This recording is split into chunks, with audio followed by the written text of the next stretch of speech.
Hello, and welcome to the Bamboo Lab podcast with your host, Peak Performance Coach Brian Bosley. Are you stuck on the hamster wheel of life, spinning and spinning, but not really moving forward? Are you ready to jump off and soar? Are you finally ready to sculpt your life? If so, you've landed in the right place. This podcast is created and broadcast just for you. All of you strivers, thrivers, and survivors out there. If you'd like to learn more about Brian and the Bamboo Lab, feel free to reach out to explore your true peak level at www.bamboolab3.com.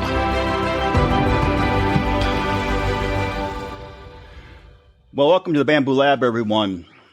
Today is going to be a great episode because we have an amazing guest on today. I'm so excited to have him on here. But before we get into that, I want to share the new analytics as of about 8 minutes ago. We are now being subscribed to on 8 continents, 38 countries, all 50 states, and 874 cities. We've actually added subscribers in 30 cities over the past 6 days. So, all because of guests like we have on today. I want to read one quick heart letter. Came in yesterday, actually. The person said, I've had a very challenging year, and I find that your podcast and the people on them very inspiring. Thank you, Bamboo Pack member. I appreciate that very much, and we'll continue to try to inspire. All right, today we have a guy that I probably don't have to read his bio because as soon as he starts talking, you're gonna know what kind of guy he is right away. We have Tony Mazzali on today. Now, Tony and I go back 30 years. And we'll probably share that story a little bit during today's hour podcast. But Tony is the founder and CEO of CG Financial Services. And I have the distinct pleasure of being able to work with CG. And I got to tell you, 26 years of coaching financial firms, this is tops. These guys do it right. They are a company focused on hard work and client service. And that's pretty much the culture at CG. CG is located throughout the state of Michigan, as well as in Virginia, North Carolina, and they have affiliates all over the country, advisors who work through them. Tony's married to Pam. He's got 4 amazing children, Dom, Vince, Anthony, and the lovely Vivian. He also is the owner of Crooked Foot Hunt Club, and he started that in 2006 and bought that. They do some incredible stuff with upland bird hunting, taking veterans out in the wild and letting them shoot, and just people who have disability. It's a passion of heart for Tony. But Tony is, quite frankly, one of the most successful and accomplished men I've ever had the distinct pleasure of calling my friend.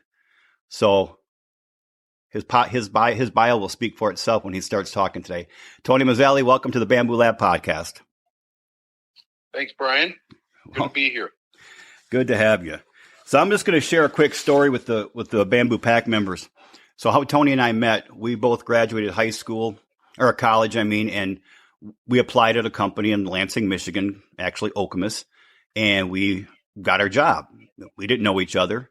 We both walked into the job. We were in the hallway or in the front room with the secretary room, the entranceway, walked in there kind of waiting for somebody to tell us what to do on our first day. We introduced ourselves and brand new first day on the job. And we both found out we're from the Upper Peninsula of Michigan. Instantly became incredible friends. We had the opportunity to grow up in the company together. Tony had a much faster start than I did. But definitely has taken that start to the highest level possible. And we transferred to Detroit, Michigan together. We shared a trailer in a trailer park together as we tried to mature and grow up in our executive years. So, Tony, I'm going to start off. I know so much about you, but the Bamboo Pack, some of them don't. Can you share with us a little bit about who you are, where you're from? Well, I grew up in, as you mentioned, the Upper Peninsula in Michigan. I grew up in Munising, small town, just east of Marquette. Probably 3,000 people at the time. Spent, my childhood there. Grew up until I was 18. Went off to college in Wisconsin. Spent 2 or 3 years down in southern Wisconsin, where I went to college at Carthage College. Played some sports there, and ended up studying political science and a little bit of business in that school, and then transferred from there up to the University of Minnesota in Minneapolis, where I finished up my schooling again in political science and again, a little bit of business. With the intent of going to law school, that's what brought me over to Lansing, where I was accepted and enrolled at Cooley. At the time, had a wait list. So I came to Lansing and was working at the state capitol and bartending at night. And I saw an ad open up for a financial services job. And my intent was always to study business law and to get into business and tax. And I thought, well, this finance thing would be a good kind of waiting period for a year while I was waiting at Cooley. And I decided to answer the ad and went in the interview and thought it was interesting. So did the interview, did well, got an offer, and started in the career. And as you said, we met at the job, and it was kind of an exciting workplace. Really, the money at the time, I think it was like a $24,000 draw, which quite frankly, I didn't even know what that meant. I just, $24,000 didn't seem like a lot of money, but it was an opportunity to learn the business. So, I thought that what the heck, I'd try it. And from there, it just kind of took off. And I never looked back, put my law school on deferment. And as they say, the rest is history. It just took off in this career and just really absorbed it for the next 5 to 6 years in that system and learned as much as I could. And it was just, looking back now, it was just so fast paced and just kind of a blur of how fast the industry came at me at that time, and exciting. So, that's what started my career in the financial services industry. And from there, I just really learned a lot that I used kind of to start building the base of the overall career, what kind of CG was built on. It was a lot of the fundamentals that I learned at that, first 6 to 7 years in the business. I didn't know you went to Carthage. Yeah. Yep. So that was where I started. I went there on a sports scholarship, and ended up, working there. And I played for 2.5 years, sustained through a number of injuries.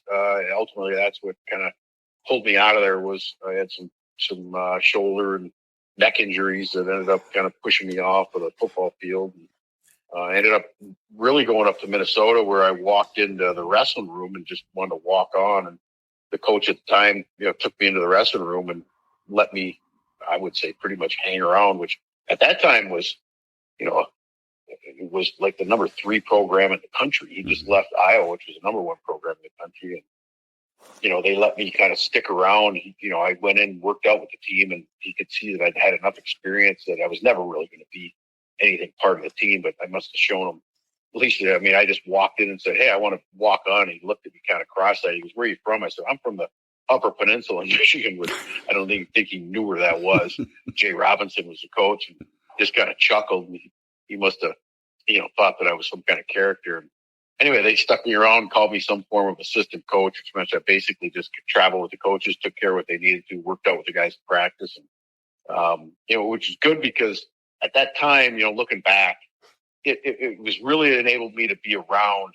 I would say it was my first experience kind of walking into something that was literally the high level program or commitment level that I'd never been involved with. I mean, there were people in that room at the time that were training for the Olympics, and and it was, at that time, I was good at certain things, but that was like a level of excellence that I hadn't been exposed to.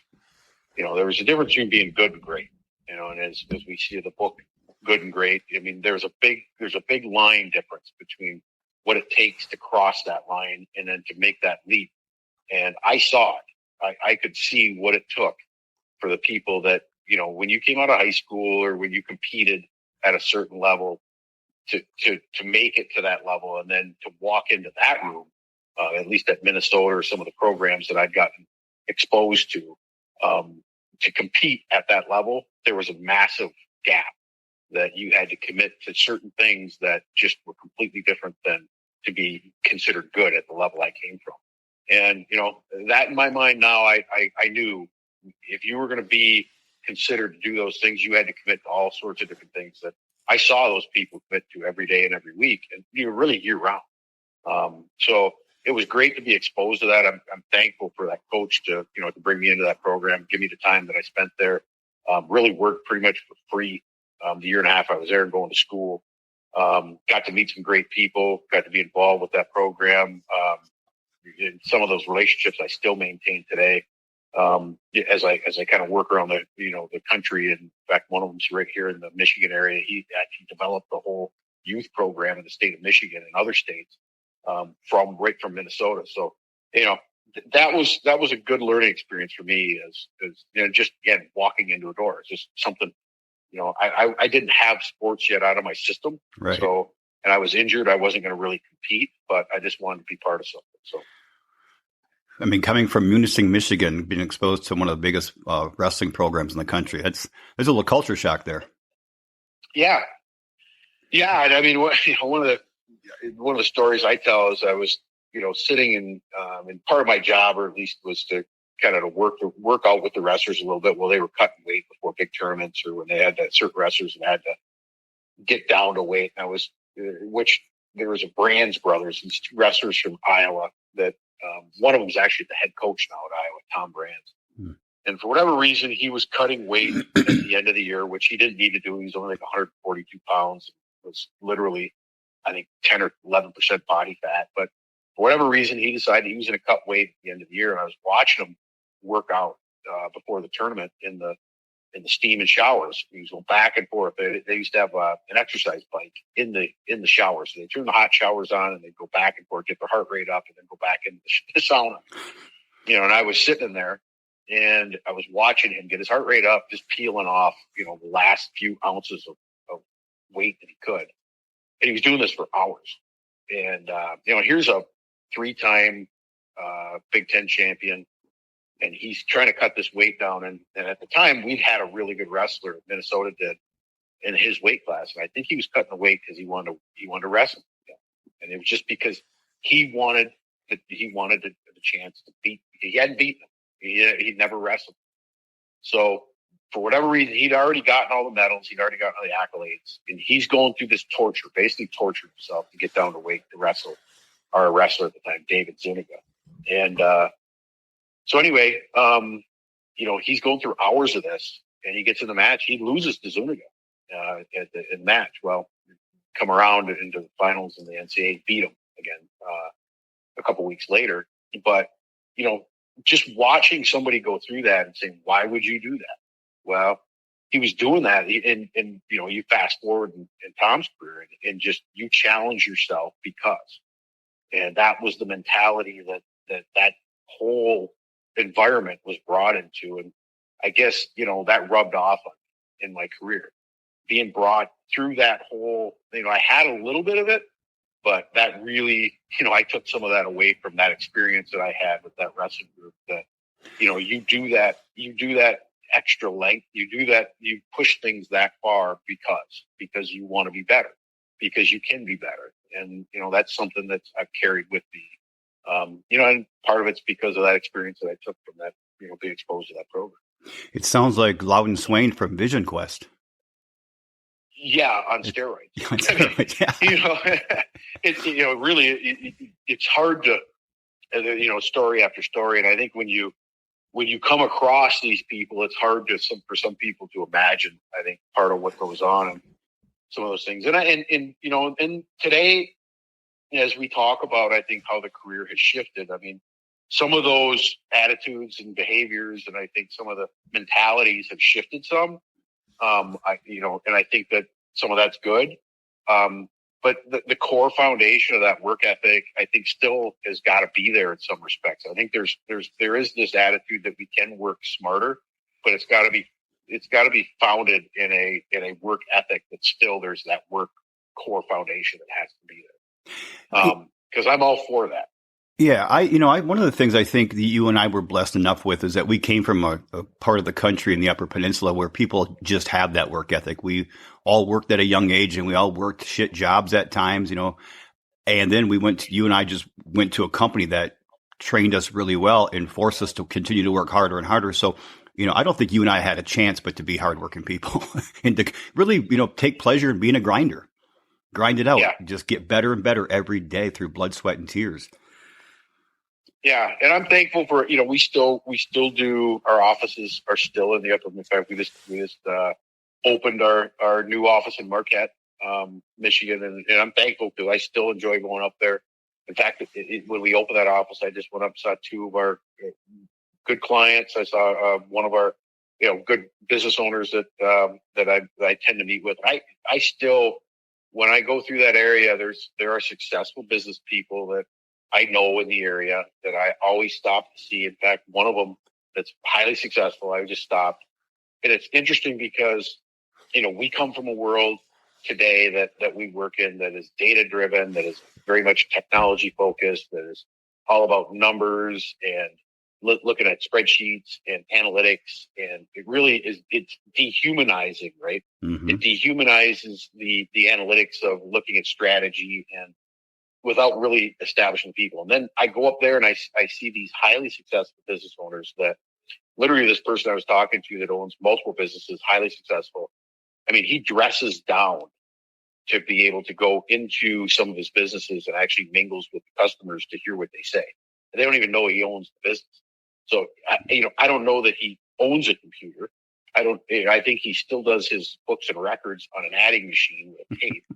And I think if when you look at him, talking about his business strategy, we took a walk down the lakeshore and he and I looked at his building site, kicked the dirt. He says, "What do you think?" And he walked me through his strategy, literally on the ground, kicking at the dirt. And that's what I like about still being able to go to places like that, because they still do it the old fashioned way. And it reminds me that, you still got to bring that type of intellect if you combine that with, I think, some of the technology and some things, then you get the best of both worlds. But in my mind, you can't lose some of that just that baseline intellect and hard work that I at least learned when I was growing up. I'm going to stop for just a minute and just validate some of the things Tony said. So Bamboo Pack members, if you hear 3 great points I've gotten out of this already in my notes, that gap between being good at something and being great at something. And I feel, and I see this every day through my coaching practice and talking to people. So many people settle for good. And there's a lot of good people out there. There's a lot of people who do good work. But really, that's not where the pay is. That's not where the success is. That's not where the fame is, if that's what you strive. It's in that next level of great. But damn, it's a journey from good to great. So you have to ask yourself, you have to settle for being good at certain things. But what are those 1 or 2 things that you want to just excel at, be great at, to put that visionary cap on and just go for it? Whatever those are, have a maniacal focus on it. And one of the things I really was impressed with, what Tony did when he was with the Minnesota wrestling team, is he observed. He didn't just go there and do some assistant coaching. He watched these athletes and the dedication they put in, and the hard work and the time and commitment. And he intellectualized that and put it and he continued taking those ideas and took it to the professional world. Because that's when if you ever get the chance to work with Tony or meet Tony or speak with Tony, that's what you see as that dedication. And it has spread throughout his entire company in all these different states. And the last thing, that combination of hard work, intellect, and sprinkle in that technology. But if you take one of those completely away, you're not going to be at full force. But you have to have all 3 of those. And I do believe the technology is important, but I think the hard work and that intellect are the 2 most important components. So thanks for that, Tony. Tony, the last couple of years in our country, and as you've seen in the industry, in the financial industry, in the business world, what has been your greatest learning? Stay with us. We'll be right back.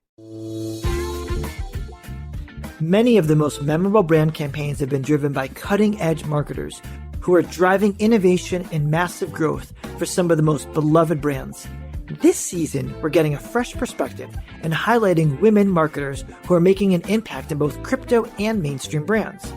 As always, we'll discuss the most pressing challenges and opportunities facing our industry, while uncovering the brave marketing moments that have led these marketers to where they are today. Well, the evolution for our business is, in the last 3 years, we've gone through a bit of a strategic reorganization, corporate reorganization. So, what it's forced me to do, and then, put on top of that, of course, the pandemic, which I think has caused kind of a global reorganization, right? I mean, in terms of our viewpoints and certain things and kind of a reset. on certain aspects of our lives and so forth. It just really brought back to me kind of the need for me to keep learning to stay in front of things. I was taught, I think, through some of our management experience and by some of our leaders and management mentors early in our professional careers that you and I shared, this kind of thirst for learning and the idea that it's more difficult, I should say, dealing with success than it is with failure.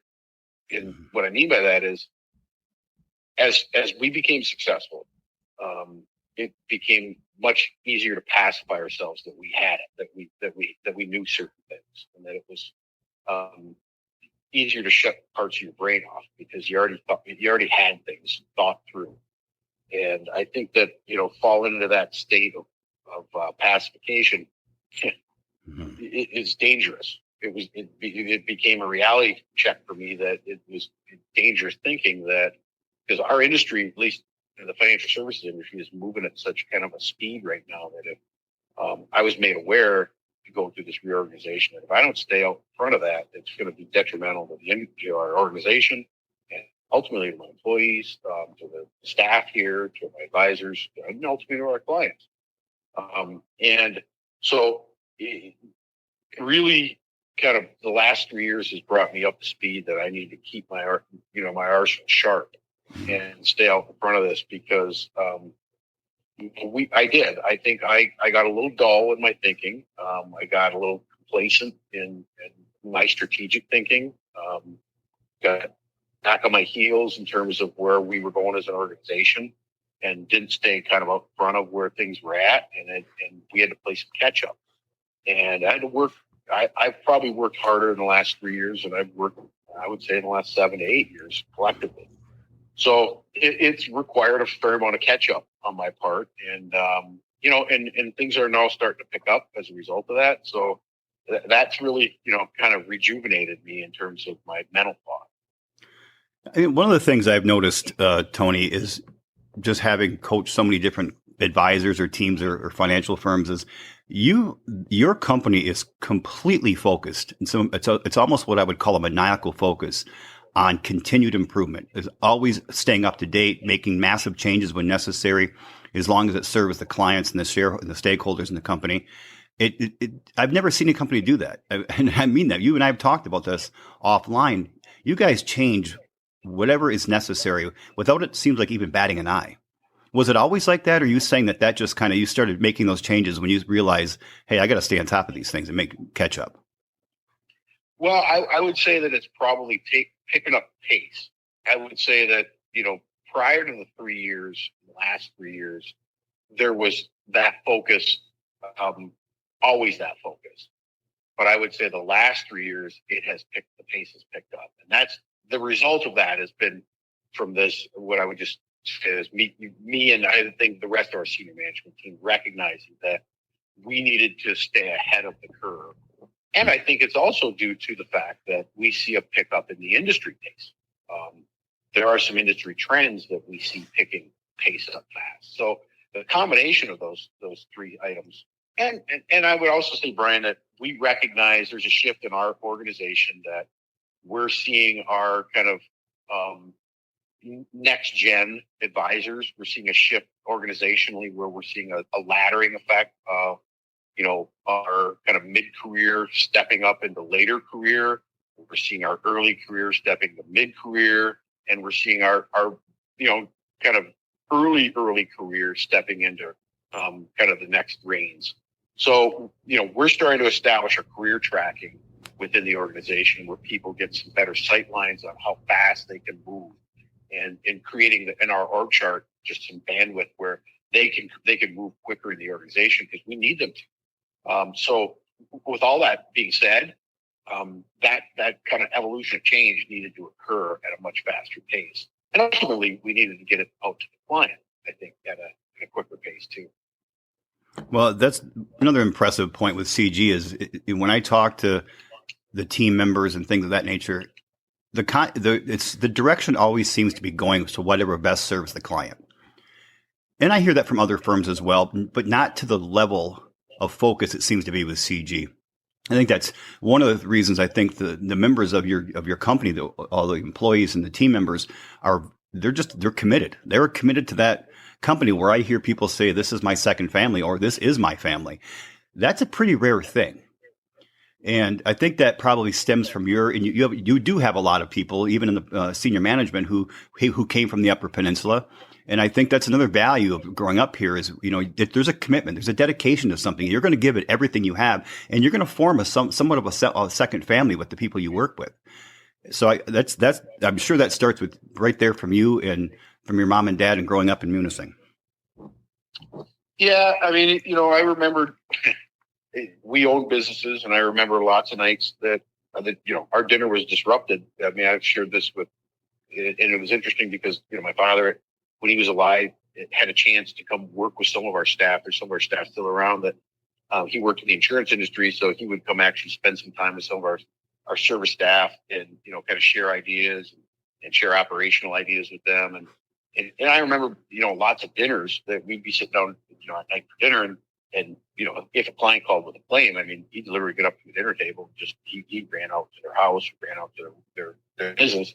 And, he'd go evaluate the claim, right? Or he'd go, whatever they needed, or depending on, what their issue was, is he'd go address it. He'd come back and say, okay, it was taken care of, but it might be an hour later, it might be several hours later. Or he'd take that call. I mean, it was 6, 7 o'clock at night, but that's the environment that I grew up in. You took care of those people. We would, I would go out on weekends with him. He'd take on a new client and we'd go walk their building site and evaluate, and he'd talk me through, looking at their trucks on their lot and talk about, we need to look at these trucks to make sure that they're all here so that when we insure it, that we know which trucks we're insuring and not insuring. I was, 10 years old walking around at a trucking site with them, on Saturday. But that's, you just knew that's kind of what the business involved. So it was just something you did. So to me, it was second nature that's you took care of clients, and I'd shake the client's hand. I remember going to one person's house, their dogs almost attacked us on a weekend. It's just something that, that's part of what, and then we may go from there to, out hunt or something. And that was part of what we did on a bypass on a trip. So it's not unusual for me to mix that stuff up. I mix it up with my kids. They learn that they've mixed, our business associates here at the office. They get it mixed up. My family's seen that. They've seen my clients. They've been involved with some of that. They've seen that mix with me. They've seen our associates here at the office, and they understand that, how that mixes. So I've tried to do the same thing with them so they understand how that interplays. I think what you just described, we so often, I hear this from clients a lot of people, actually, not just clients, but talking about this idea of work-life balance. And there's no such thing. If you want to do it right, I always call it a work-life blend. You just blend those things together as much as you can. And that tends to keep that machine well-tuned, and everybody gets what they want out of the relationship. So, okay, I'm going to ask you this question. That's always the hardest question. You can say pass if you'd like, but I'm going to ask it anyway. T, throughout your life, what was the most difficult thing you went through? And if you answer it, please explain how you got through it. Well, I would say recently this corporate reorg has been one of the most challenging things. And for multiple reasons, as I mentioned, I mean, just the necessary grit to buckle down when, quite frankly, we've had success. As an organization, we've had success. I think kicking this off, I looked at all my partners in senior management and said, if we jump off into this engagement, be prepared that we will work harder as a group than we have, and there won't be any compensation for it. And I can say that, in all honesty, we've worked harder over the last 3 to 4 years and really made less money. So it's not a compensation question. So it's that. And I'm not saying that because, we're just doing the right thing, I think, for the organization. We felt compelled that we needed to do this for a number of different reasons, I think the staff, for the advisors that have been here, for the organization as a whole. and ultimately for the longevity of the clients that are going to be, hopefully doing business with this company for a long time. I would also say that for my family, it's been tough for them.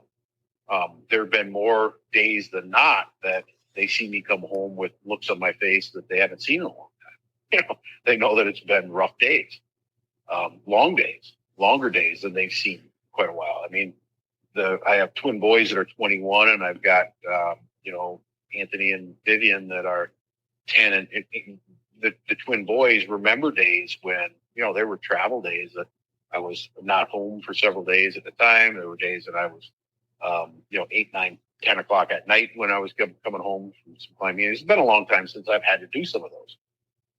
I'm back to some of those days. I've been in the office again, some days, up till 4 in in the office. I've been at the office till 8 o'clock at night, working on the phones. Those are schedules that haven't been run recently. Weekends, on the phones, multiple hours on calls, conference calls, meetings on weekends. That's a schedule that hasn't been part of my life for a while. Pretty intense.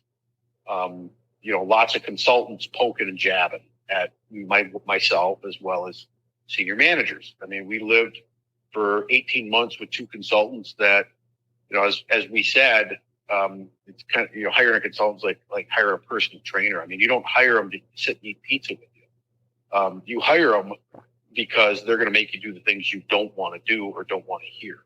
And we heard plenty of things and did plenty of things that we really didn't want to hear or do. Some of which I think were right on point. Some of which probably, maybe weren't on point because they don't have all the information and facts. They don't work here every day. But we did them anyway because from their standpoint, they thought they were probably the best thing at the time. So we did them based on their recommendations and followed them, even though possibly they probably weren't as accurate as they thought. So we had to live with kind of some turbulent waters. Mm-hmm. That wasn't easy to go through. When you've been driving your own ship for a long time, and then you kind of let somebody else's hand go on the wheel with these consultants, it's not easy to then live with the turbulent waters that gets created. Our staffs kind of looked at us over time and said, "What, kind of what's going on here?" Having to answer those questions has been very difficult. So it's created a lot of back channel conflict. It's created some interesting questions. We've had some with some of my partners that have been, many of these relationships with these partners and our senior managers have been around for 25, 30 years. Where they're at in their careers, where they're at in their career lifespans, how much time that they've got, the jobs they want to do, the skills that they want to continue to utilize or advance, how their skills are still, what utilization they still got left in their skill banks. We think we all have a lot of bandwidth in our skills, and then the reality hits that do we really have those skills, or do we still want to, use them the same way we used them before? All those questions that are there. Sometimes those are tough. All that's come out in the last 3 years, and it's all been a process that it's not easy. That's been tough. It's been tougher than I ever thought it would be. And that has created all sorts of different emotions, difficulties with some of the people that I've had relationships with, some stuff here at the office, stuff at home, stuff I've taken home with me. We're working through the last leg of it right now, but I think it's coming back into the, kind of into the last, I would say, 3 innings of the game. And we're coming out the backside, but that's been a really, really hard kind of transition. I want to go back to something you said a few minutes ago, because I think if I'm sitting in the audience right now thinking, okay, this guy's trying to tell me that it's more difficult to deal with success than it is failure, they're going to be thinking, what is he talking about? These are people who are trying to become successful. I agree with you. I think so. Sometimes the old adage, nothing fails like success, is very true. Can you explain to the audience what you mean by that? Because I think this is a really good lesson. Why is it more difficult to deal with success than it is failure? You hit on it a little bit after you said it, but can you expand on that? Well, when you're dealing with a failure, there's only one direction to go. I mean, it's a simple. It seems the direction after the recognition of failure, it's like I only have one direction I need to go. Sometimes it's confusing when you're dealing with the success equation. It gets confusing as to which direction do I go, because you've got all these relationships, people sorting through where the issue is, what's the issue, what's the problem, what do I need to decide? Sometimes it's a person, it's a strategy, what's the right strategy, and you got to cut through all that. And sometimes that cuts through relationships, sometimes that cuts through people, sometimes that cuts through you. Sometimes you're the problem. You might need to step aside on some of these issues. Take your hands off things you've had your hands on before. I'm learning a new role. I've had to like take on new roles and I've had to let go of roles that I've had my hands on before. Let other people have them. Watch them do them. That, quite frankly, I know I could probably do better, but I've got to teach them from a distance. I mean, that's all hard. And then do all of that while you're spending 2 to 3 times more time doing it and dealing with far more stress doing it, and quite frankly, for less time and compensation, right? Yes. Is the business still thriving? Yeah, the business is still thriving, but there's a lot of choppy water internally while the business is still thriving. Okay. And that's the internal choppy water. It's how do you smooth all that out, right? And it's going to get smoothed out, but that's what the reorganization still enables you to do. And that's probably creates the most angst. I mean, when you're dealing with that failure, it's like, okay, that didn't work. Let's move now. It's just a really simple cut and dry. That didn't work. Let's move in a different direction. This has so many different facets to it that it's not that simple. Not just a real cut and dry simple. Yeah, life was a lot simpler for both of us when we were watching A Few Good Men 57 times in cold calling in the training room back in the 90s. Yeah. And so it's unilaterally, I don't have success. I want success. I can do these 3 things and get success. So I'll keep doing those three things. Now it's, you have success, but man, I've got all these other issues that keep popping up, and how do I resolve all of those? And I've got to continue to keep growing and get efficiency and cut costs. And, so you've got all these other factors that you have to manage. And then you've got people and relationships and kind of transitions and new people coming in. There's a lot there. And I guess, that's what they call, running the business. This is truly now, this is the growing up of being from a practice to a business. With the example I use with when I explain this internally is we've evolved from running just a high level practice to truly running a business now. And the reality check for me is becoming a real CEO. Mm-hmm. And the grow up effect of now you've got to be an executive that runs the company. And this is what the job is. And I've got to grow into that job. And that's realizing now, taking the reins of having to do that job every day. Well, I know you're not one to take compliments or need compliments, but from my perspective, you're doing one hell of a job of becoming a real CEO. And I hear that I get to talk to your people. So not just my perspective and opinion. Well, you've done a lot of things. I would say, what are you, early 50s, Tony? 52 maybe? Yeah. 52 years old. Yep. You've got, obviously started CEO of a very, very, very strong company with a lot of changes, still choppy waters, as you said. You've got Crooked-Foot Hunt Club. You've got properties. You've got all these things. You've got an amazing family with Pam. What's a win for you in life right now? Stay with us. We'll be right back. Hi, this is Ross, the host of Smells Like Humans, a show about interesting and quirky human behavior. We bring humor, empathy, and warmth to topics such as relationships, dating, work, self-compassion, weddings, phobias, aging parents, travel mishaps, death, and many more. Ever wonder what happens at a cuddle party? We talk about it. Free-range kids in restaurants? We've got some thoughts. Bedtime stories for adults? We're on it. Light, fun, unscripted conversation and personal stories. Please join us by clicking the link in the show notes.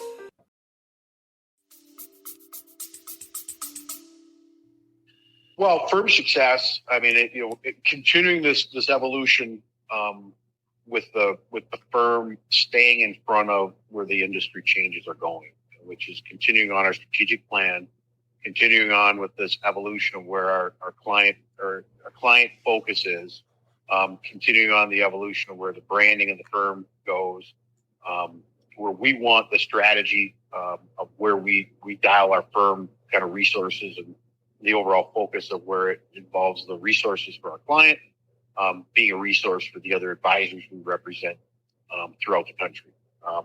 That's really where we want to continue with that evolution. And then secondly, is me continuing to open doors and set up our future leaders for success. And that's a lot of what the role is that I play, is how do I continue within the organization to, motivate and make it, more advantageous and continue to instill in the future leaders of this organization how they become successful for themselves, for the organization, for our clients, and become skillful for what they're going to need to use in the future. Right? Take some of what I've been able to gain when the other leaders in the organization have been able to gain from the past, and use that as a foundation of what they're going to need to build on for the future. One of the groups that I've been doing some work with that I'm beginning to really gain some passion towards is some of the females. And I'm working with females in finance and females in finance for advancement, and really starting to gain some traction, I think, with how I can just help open doors and hold the door open so that it enables them to really bust through and gain access to information that I don't think that they've had access to information just because they haven't been sitting at the front table. Because a lot of them aren't in the advice segment. It's a clear statistic that a lot of the advice deliverers in our industry are not females. They've been underrepresented in the advice. And I mean, I was made aware of this just from us doing internal podcasts, that just the dissemination of information in the industry is highly technical. If you're not one of the people that delivers advice, if you don't understand the technical nature of it's really hard to understand the industry. So if you don't understand the industry, how do you really, really put yourself in a position to advance in the industry? I mean, that's a pretty, easy formula to understand. If I don't understand the industry, it's going to be really hard to advance it. So what we're doing, just as a very simple thing, is trying to debunk the terminology that we decipher information on, so that all non-technical staff can understand the industry better, so that they get a better, idea of where, when we talk about the strategy of where we're going, the industry's going, they can determine where do they see their career going, where do they fit, whether they're technical or not. The females can figure out where do we want to go, where can I jump at, and they build their own personal plan. How do I jump these gaps? Where do I see myself fitting? And then that enables them to go do the work. Then it's still up to them. Go do the work, and then put a plan together. How do I want to go do the work to jump the gaps? And if I can help, do my part, just to open the door, help bring the information to them, I'm confident they'll do the work. I hope the Bamboo Pack audience can pick up on this, because so many of you I know are business owners. You own firms or factories, things of that nature, or you're in a leadership role. We had a guest on last week, Frank Mossad, who actually is a mutual friend of myself and Tony. And he said something really powerful that Tony just said it too, that your total compensation is kind of three things. It's the money you make, added to the personal development plus professional development. That's your total compensation package. And one of the things is you could all pick up on with CG and Tony and the president, Jeff Casey, is that there's a very strong focus on developing the people, opening doors, Tony's used the term opening doors, helping them succeed, holding doors open, giving them, training them, motivating them, bringing in consultants. That's such a rarity in today's world. And has a direct impact on the success of CG. And it definitely has is reflected in how they've managed, not perfectly, as he said, but they've been able to manage to grow and change and update and upgrade so many components of the organization, some at massive levels, because there's such a focus on the development of each and every individual and to give them the opportunities to succeed. That's a lesson all of us business owners and leaders can take away from that. So, Tony, you got out of Minnesota at age 22 or so. You met me. If you could sit down and if you could have walked in that training room and you and I were making those cold calls with Scott Coates, and you could sit down, the Tony you are now could talk to the Tony at 22 and Brian at 22 and Scott at 22, what would you tell them? What would you say is a key recipe for success? Well, I mean, for me, looking back, right? Mm-hmm. On that time, I mean, I wouldn't have been able to identify this then. Right. But the keys to me along the lines of being strategic and thinking. And I think, I learned that a lot through the training both of us received, our management training while we were there at American Express, through the mentoring we received there, is really learning how to formulate that strategic thinking. I think the other piece is to me, is being a student of the career, just not to be outthought. I mean, just trying to make sure that you try to stay ahead of things, being active in the career, and not to be outworked. Because so many people, they forget that this is your career, but then they go off and start, doing work in other areas and forget about working in the main job that they have. I mean, I still try to spend a fair amount of time in client work.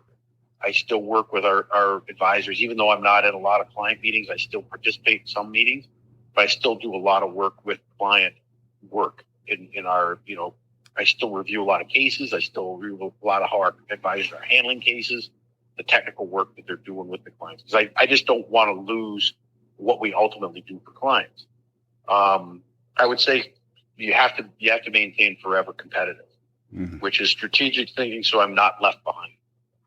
I don't ever want to be left behind, and I want to be in the. I've left the idea that I need to be the first one, but I want to be at least in the first 5 in the pack. That idea that I have to be the first in line, but I got to be somewhere near the top 5. And then I always tell a story, because you've seen this one before, that I gave this to a lot of our and all my partners for Christmas one time, is that story of the lion and the gazelle. Where, every morning the Serengeti, the lion and the gazelle wake up, and one of them's got to run fast enough so they don't get eaten, and the other one's got to run fast enough to catch the other one, or else they don't eat. And it doesn't matter which one you are, but you better wake up in the morning and be running. And you better run fast, because you're either not going to eat or you're going to get eaten. So, you just have to remember that. It's just every day that you've got to be one of those. So those are the things that I try to continue to remember as I go through, all the things that I go through on a daily basis. And as I'm learning the new role that I learn, it involves every one of those components. When I think about you and I starting back in 93, 92 and walking in that door, I mean, I came in with a different attitude. I wasn't sure I really wanted the job. I just took it because I was out of college and I had to get a job. I got to start something. I had a degree in finance. I didn't even know what a 401k was until I took my Series 7 test. I didn't pay attention to finance in college. And I kind of started off on a much slower pace, and it was just like that. You got up, and I think you were both the gazelle and the lion. And obviously, for the Bamboo Pack audience, Tony's career took off like a bullet. Mine took about 6 months to get up and running, then it started excelling. But it was directly related to watching this guy. I'm like, what the hell? Now I got to work harder. I got to work hard now, because this guy's my age. We came in together, we're buddies, and he's kicking ass, and I'm over here barely making the draw, usually not making the draw the first 6 months of my career. So sometimes having somebody around you that pulls that inspiration or that drive out of you. I've always been a hard worker. I just didn't take this career seriously when I got into it 30 years ago. But having somebody alongside you that's really got that, you catch it, man, or you get left behind. One of the two. And I wasn't going to be left behind. So you definitely helped motivate this ball juper. Well, I think based on what you said, I know the answer already because of some of the things you said, but what's next for you, Tony?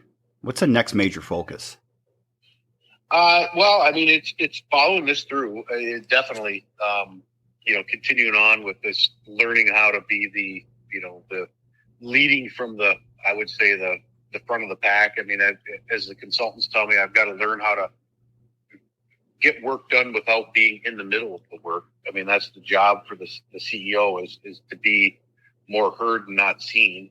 And, so I'm trying to do that, let a lot of the work be done here and try to influence it and not do it.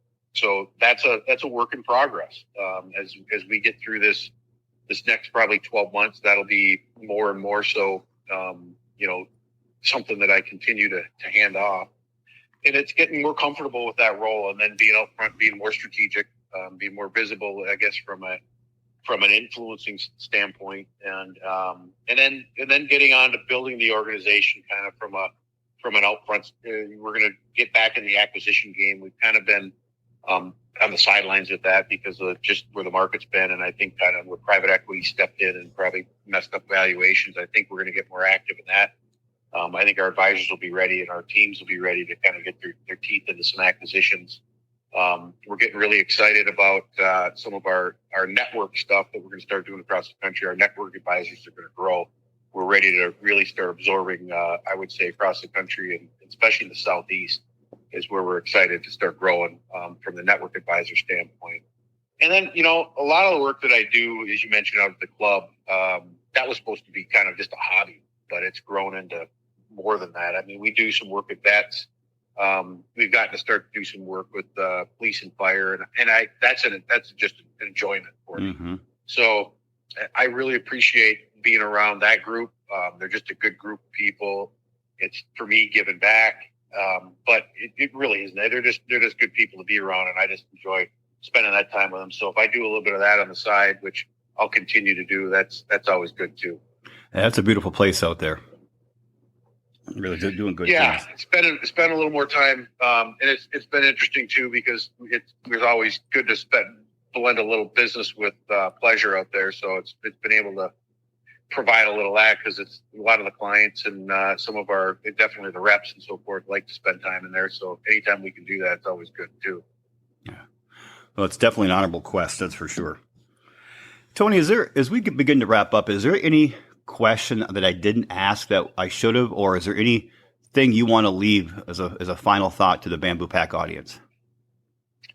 Well, I mean, one of the things you'd ask me here, because, you talk about success a lot. And I guess one of the things that I would say is that we focus a lot on my success, but I got to say to you that I was a box of parts. When I showed up, you mentioned coming into the American Express office, or when coming in at 21 or 22 years old or 23 years old, whatever it was, when we showed up there. I had some pieces bolted on, but I had a lot of parts with me under my arm that weren't quite bolted on. And, my success, I've got to say there were a lot of surrounding influences that helped along the way. Let's start with my parents and family.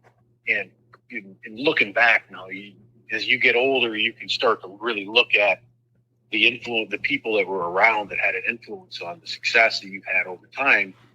And the parents that I had were a big part of that. And quite, the existing family. I had an aunt that was in the military that she was a big part of, the influence that I had and the structure that she was always the one that if I ever got in trouble, and that was frequently when I was a kid. I used to have to go down, and that was, you're going to have to go tell your aunt. That was like that. She was a volunteered 3 times in Vietnam, was a MASH nurse, was tougher than nails, and was always going to face her was always the worst thing. So I never wanted to do that. So it was always a deterrent for having to get in trouble again. But anyway, those people like that, the communities, I grew up in a small community, so you always had to face those people, good or bad.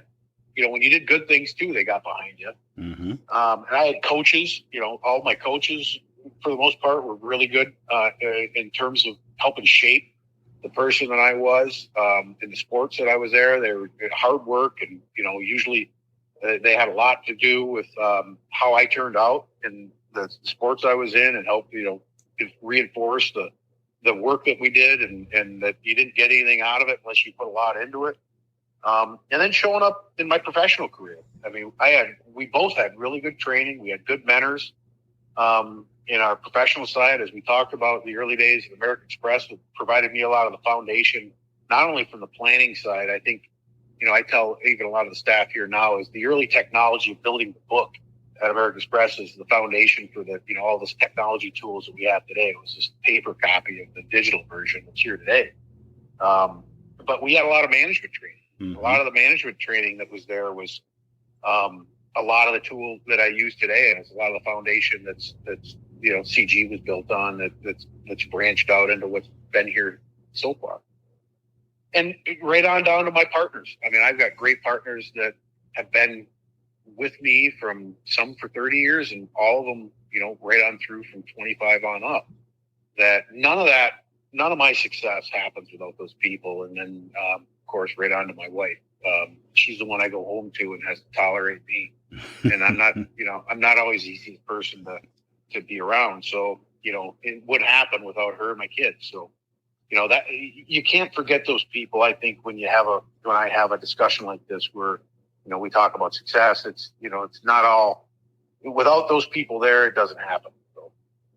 I think that's perfect. And I think if I could just address the Bamboo Pack audience, think about what Tony just said. He talked about the people from his childhood to today who helped him to go from a box of parts to a real CEO. And we all have those people in our lives right now, and we oftentimes overlook them. We think they're always going to be there, that, that's their job, or we just don't even give it a second thought. It might not be a bad idea to stop and list those people who have helped you become the person you are today, wherever you are.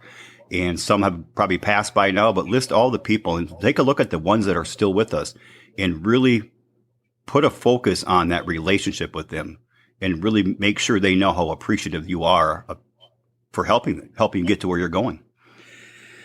All right. That was good. I'm going to recommend to the Bamboo Pack. This is a podcast I would recommend listening to a couple of times. Have a couple of pieces of paper. I already spilled over trying to ask questions and take notes at the same time. So when I listen to it again, I'm probably going to get another page of notes out of this, because Tony's been there. Tony's, like he said, I love the idea of he started as a box of parts, because we all do.